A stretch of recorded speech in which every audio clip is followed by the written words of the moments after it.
Bonjour les amis, aujourd'hui on va voir cette Seat. Elle a un problème. Voyons moteur allumé.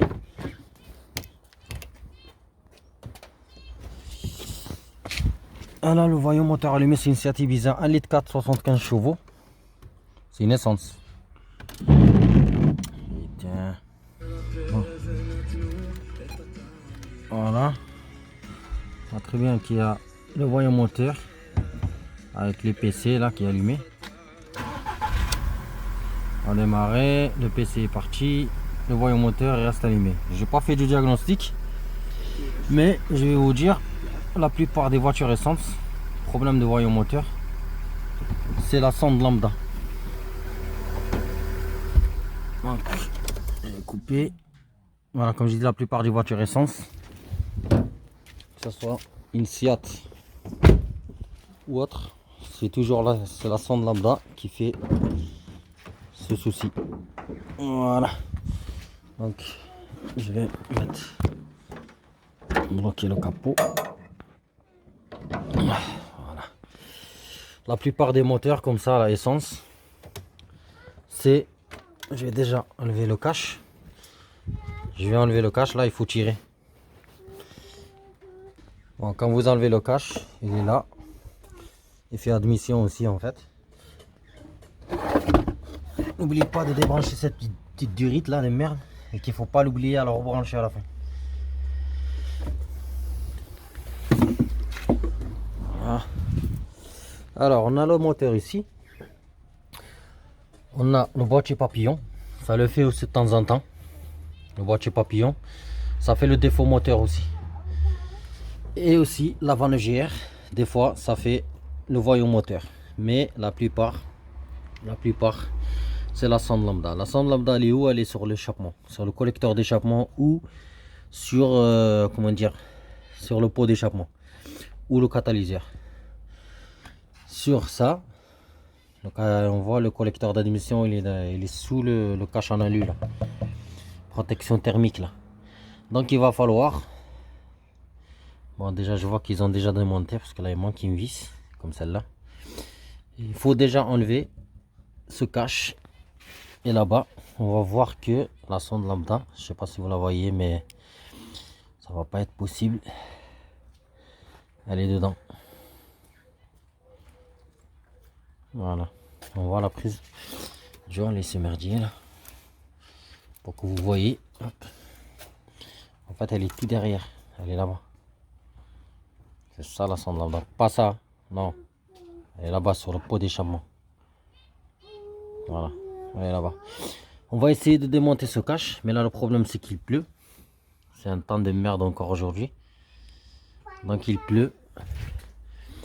Et je sais pas si je vais pouvoir la faire aujourd'hui, mais je vais essayer de la faire. Donc, il va falloir enlever ce cache déjà. Je vais essayer d'enlever cette vis et voir ce qu'il y a en dessous. Et le problème, c'est qu'il faut y aller en dessous. Mais moi, je peux pas parce qu'il pleut. Le sol est mouillé. Donc, je vais voir ce que je vais faire pour accéder à la sonde qui est là-bas. J'ai enlevé la vis là. C'était une vis des 10. Ça bouge, mais c'est inaccessible. Donc, j'ai débranché l'avant EGR. J'ai débranché ce capteur là. Et je vais essayer. Parce que là, j'ai pas accès quoi. On voit bien la sonde, elle est là-bas, mais je peux pas accéder. Elle est là la sonde. Je peux pas accéder, il n'y a pas de place. Je peux même pas passer ma main, je peux même pas passer la clé pour la démonter. Ce que je vais faire là, eh ben, je vais pas le faire aujourd'hui de toute façon. Je vais essayer de dégager cette vanne pour me faire de la place par là. Et je sais pas si je peux dégager le ventilo parce que là il n'y a pas de place quoi, c'est pas possible. C'est pas possible, je ne peux pas passer la clé. En plus c'est une clé de 21 ou 22. Donc ça va être une misère. Voilà. Donc j'abandonne pour aujourd'hui, je continue demain dès qu'il fait un peu beau. De toute manière, il faut aller par terre en dessous pour regarder le cache de merde, par où il tient. Parce que là en bas il tient sur quelque chose. Et par là je vois rien, donc il faut aller en bas. Voilà, voilà. Allez, on continue. Demain ou après-demain, dès que ça cesse de pleuvoir là. Mais je continue. Je vais démonter la lingère déjà pour me faire de la place. Donc c'est deux vis, deux écrous de 13. Écrous de 13. Je vais enlever ça, vous débrancher ici. Et je vais essayer de l'enlever cette lingère de merde pour avoir un peu de la place. Bon, allez. Avant d'enlever la lingère, je vais enlever cette arrivée d'air de merde là, qui est toute crade. Celle-là là. Alors là, oui. En fait, elle tient avec deux vis de Torx de merde qu'il faudra enlever. Voilà. Avec la merde là-bas. Et du coup, là, ça va, j'ai un peu accès à. J'ai enlevé une vis. Et cette vis, elle est un peu chiante. Donc, j'ai pris une rallonge une douille plus longue. Et je vais essayer. Allez, c'est parti. Bon, j'ai enlevé les deux écrous. Sauf, bon, ça bouge, ça sort pas, c'est normal. Vous voyez le tuyau en cuivre de merde là? Si on le suit, il va là. Il est là. Sauf, je peux pas le démonter. Il va falloir sortir le papillon. Il va falloir sortir le papillon pour que je puisse accéder là aux deux vis là. On les voit très bien. Il y en a une là et une en bas. Pour pouvoir en fait soulager ici. Pour que je puisse pouvoir sortir la lingère. Donc là, ce qu'il vous faut, c'est 4 alènes. On a une ici, une ici, une ici et une ici. Donc il va falloir démonter ça. Allez, c'est parti. Donc voilà les amis, 4 vis comme ça. Et là, notre papillon, il vient. Voilà, nickel. Il va falloir le nettoyer un peu, je crois. Parce que là, il est crade. Hein. Bon, c'est ça le boîtier papillon. Regardez l'intérieur, c'est crade. Hein. Et là, vous voyez, là, j'ai accès aux deux vis. Je sais pas c'est quoi comme vis là, je vois pas. Ça et ça. Bon, je vais regarder ça.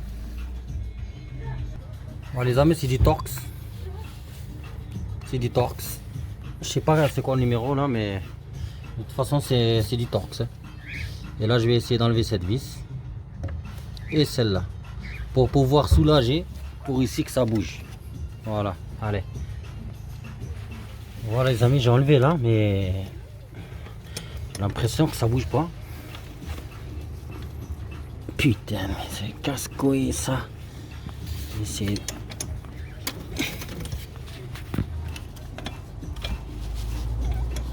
En fait, faut tirer.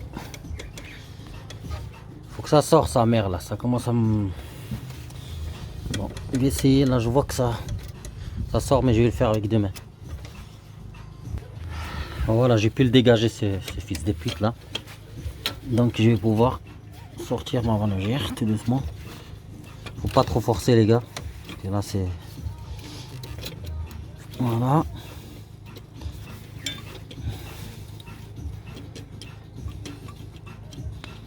Faut pas perdre le joint.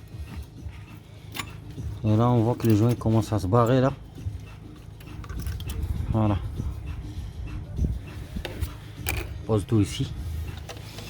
Et hop. Là, faut qu'elle sorte là, cette pétasse là. Là je vois qu'elle est neuve, je crois qu'il avait changé déjà le mec, celle-là. Elle est neuve. Vous voyez la misère là? La misère de chez misère de merde. Voilà, tout ça pour une sonde lambda de merde. Tout ça pour avoir accès. Voilà. On voit bien qu'elle est neuve. Hein. Il avait changé. Allez, sa mère. On a foutre. Voilà, tout ça là. Vous voyez, ça bouge là-bas. Voilà. Bon, on va l'écarter un peu. Pour nous, le but c'est ça là. Cette sonde lambda de merde. Et le problème c'est que la clé 22, c'est une clé 22. Essayer de le remettre. J'ai pas envie de tordre là. Voilà, vite fait comme ça. C'est une clé 22 plate, mais le problème c'est le ventilo de merde. Donc je vais utiliser une clé à molette. Comme ça, une clé à molette. Et je vais essayer de la choper par là.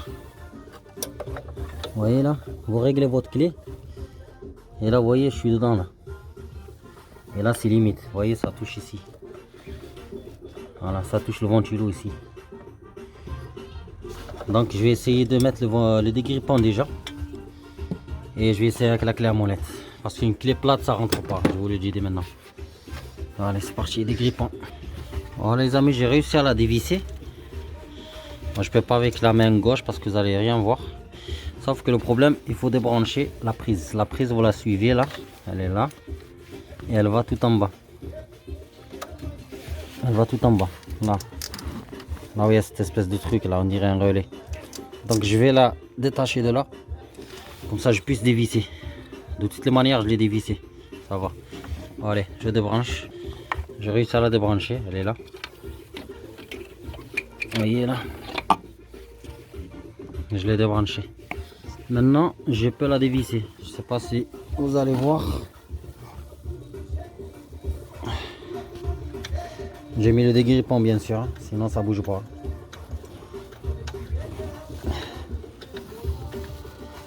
Putain, ça c'est une galère ça.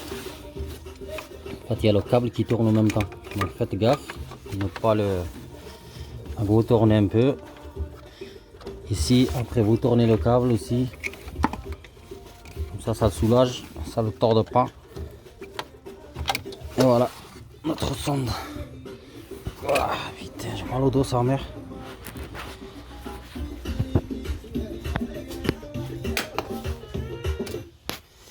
Voilà. Notre sonde lambda, elle est là. Donc, ce que je vais faire, moi, comme d'habitude, je vais la nettoyer. Je vais bien la nettoyer. Avec le décape-four, bien sûr. Le top du top. Donc je vais lui mettre au taquet de décape-four partout. Je vais la laisser agir tranquillement. Il ne me reste pas beaucoup là. Ça va être juste là. Je vais faire avec deux mains.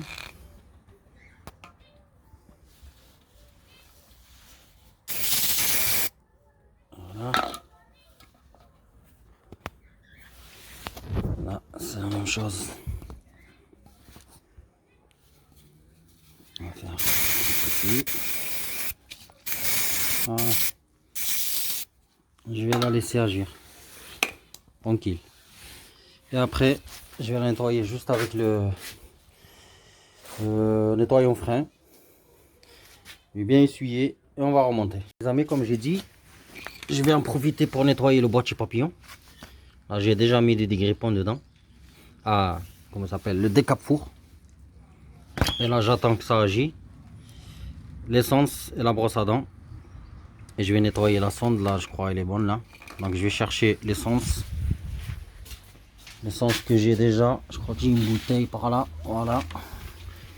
Essence. Et les brosses.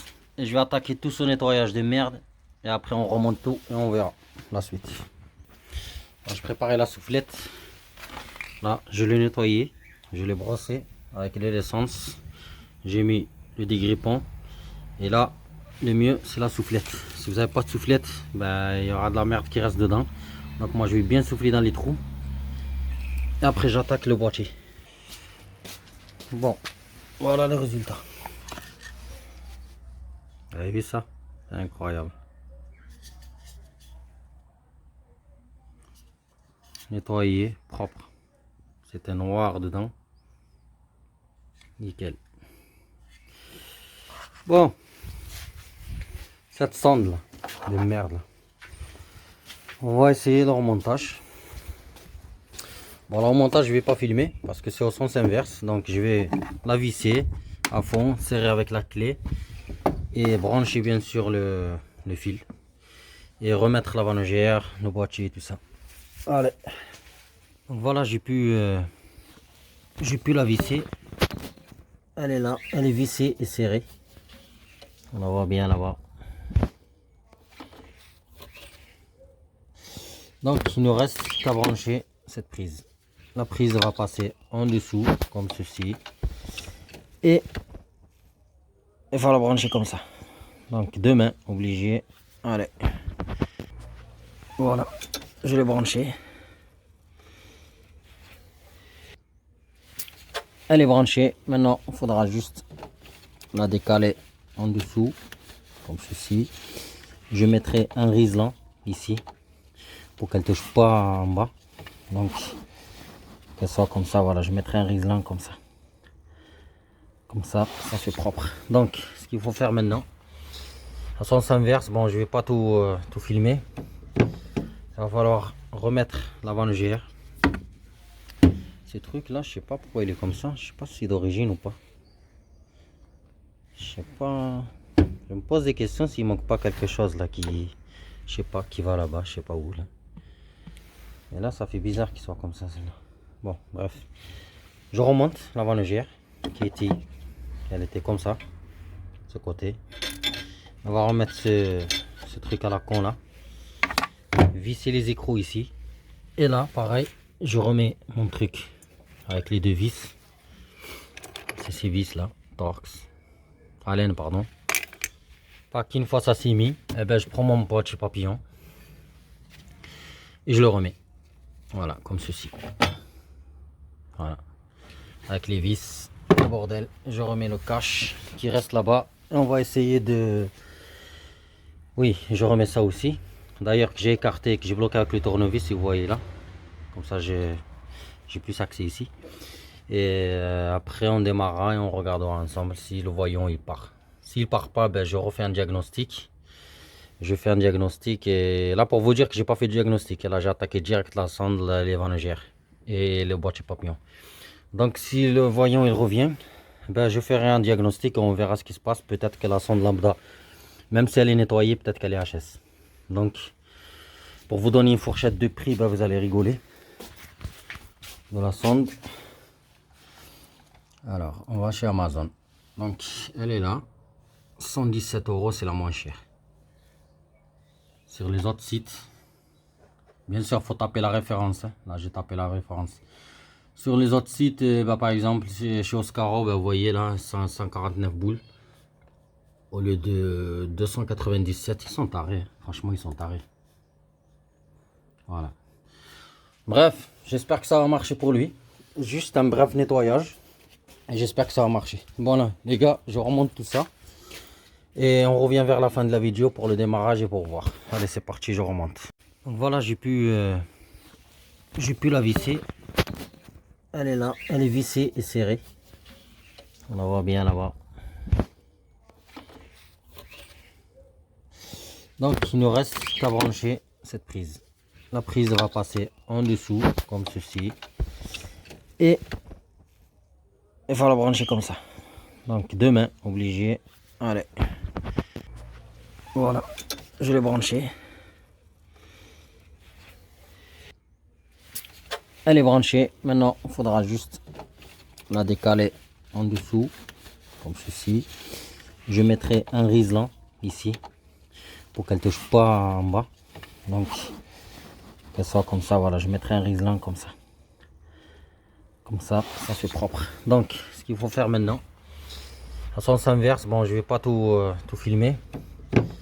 Il va falloir remettre la vangère. Ces trucs là, je sais pas pourquoi il est comme ça. Je sais pas si c'est d'origine ou pas. Je sais pas. Je me pose des questions s'il manque pas quelque chose là qui, je sais pas, qui va là-bas, je sais pas où là. Et là, ça fait bizarre qu'il soit comme ça, celle-là. Bon, bref. Je remonte la vangère qui était, elle était comme ça, ce côté. On va remettre ce truc à la con là. Visser les écrous ici. Et là, pareil, je remets mon truc avec les deux vis. C'est ces vis là, Torx, Allen, pardon. Pas qu'une fois ça s'est mis, eh ben, je prends mon poche papillon et je le remets. Voilà, comme ceci. Voilà. Avec les vis, le bordel. Je remets le cache qui reste là-bas. Et on va essayer de... Oui, je remets ça aussi. D'ailleurs, que j'ai écarté, que j'ai bloqué avec le tournevis, si vous voyez là. Comme ça, j'ai plus accès ici. Et après, on démarrera et on regardera ensemble si le voyant il part. S'il part pas, ben, je refais un diagnostic. Je fais un diagnostic et là pour vous dire que j'ai pas fait de diagnostic. Là j'ai attaqué direct la sonde, les vanagères et le boîtier papillon. Donc si le voyant il revient, ben, je ferai un diagnostic et on verra ce qui se passe. Peut-être que la sonde lambda, même si elle est nettoyée, peut-être qu'elle est HS. Donc pour vous donner une fourchette de prix, ben, vous allez rigoler. De la sonde. Alors on va chez Amazon. Donc elle est là. 117 €, c'est la moins chère. Sur les autres sites, bien sûr, faut taper la référence. Hein. Là, j'ai tapé la référence. Sur les autres sites, bah, par exemple, chez Oscaro, bah, vous voyez là, 149 boules. Au lieu de 297, ils sont tarés. Franchement, ils sont tarés. Voilà. Bref, j'espère que ça va marcher pour lui. Juste un bref nettoyage.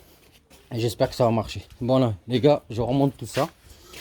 Et on revient vers la fin de la vidéo pour le démarrage et pour voir. Allez, c'est parti, je remonte. Faire le diagnostic. Le diagnostic pour la prise, elle est en dessous. Se cache là. Il faut l'enlever, cette petite boîte à gants. Et là, vous avez la prise dedans. Donc, on ma prise, je branche et on attaque le diag. Les amis, on continue le diagnostic. Ça donne pas mal de défauts là. Système de recyclage dégage. Il y a pas mal de défauts, donc j'attends que ça finisse, on verra les défauts ensemble, on va les supprimer et on va voir si le défaut il part, si on supprime les anciens défauts, parce que ça je pense que c'est des anciens défauts, vu qu'on a débranché la vanne EGR, le boîtier papillon pour le nettoyage, c'est normal qu'il y a ces défauts, donc on va supprimer et rescanner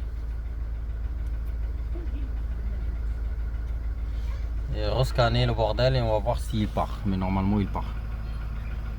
Quand on supprime, normalement, la plupart du temps, il part. Mais s'il revient, malgré qu'on supprime les défauts, et bien là, ça va nous donner sûrement un défaut qui reste. Les autres, ils vont se supprimer.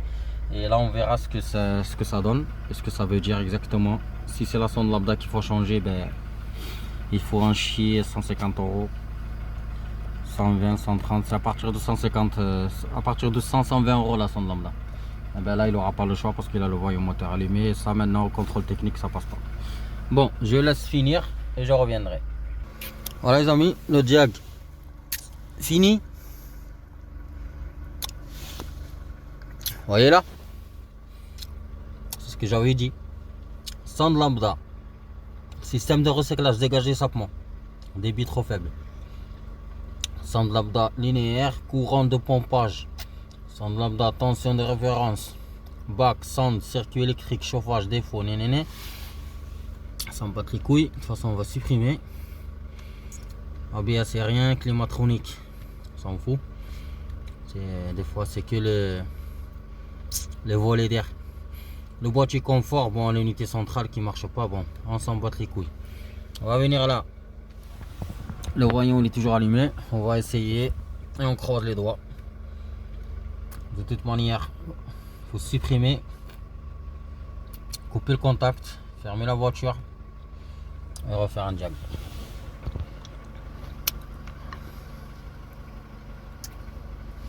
On va essayer de quitter. Calculo. Voilà. On va quitter.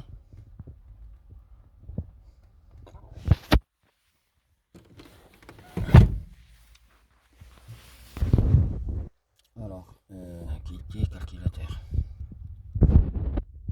Bon, on va recommencer le scan. Là, ça a supprimé. Je suis sorti de la page. On va y aller au SIAT.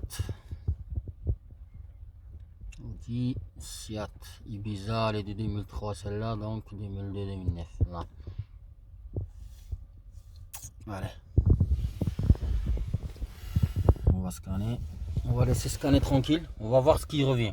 Cette fois-ci, le défaut qui revient, il faudra changer la pièce. Et on verra ce que c'est comme pièce. Voilà. Allez, c'est parti. On va attendre que ça rescanne. On va voir ce que les défauts qui reviennent. Les amis, les défauts, ils sont revenus. Donc, ce qui veut dire qu'il faut changer la sonde lambda. Il a un problème de vanne EGR. Pourtant, il a changé, j'ai pas compris. Il a changé une neuve. Et il y a toujours le problème de recyclage des gaz. Et des fois, voilà, même si vous achetez, comment dire, vous achetez la vanne EGR neuve, eh ben ça peut être que ça soit HS. Parce que les Vanagères qui ça se vend maintenant sur internet, bon, c'est pas du d'origine quoi. Ça vient de l'Italie, ça vient de la Roumanie, ça vient de la Chine. Donc même si elle est neuve, eh ben, elle peut faire des défauts ou elle peut être HS. Donc sur ce qu'on a dit là, le truc, on verra pour la Vanagère déjà, mais là, les trois défauts, c'est la sonde lambda que j'ai nettoyée et elle est HS. C'est sûrement elle est HS. Donc je l'ai parlé, je l'ai appelé là à l'instant. Il va la commander. Et on va voir, après on va supprimer les défauts une fois que les pièces seront remplacées. Et heureusement il a gardé l'ancien Vanagère. C'est pour ça que je l'ai dit qu'il me l'apporte demain. Comme ça je regarde si voilà, s'il n'a pas de soucis tout ça. Parce que Vanagère, de toute façon il n'y a que ce code défaut. Vanagère sans lambda. Sans lambda il va la commander et dans la semaine il va me ramener le... Voilà les amis, c'était pour vous dire que voilà les merdes, les codes défauts comme ça, les P04 401 machin mes couilles là, c'est souvent comme ça. Et voilà, sur ce je vous laisse et à la prochaine.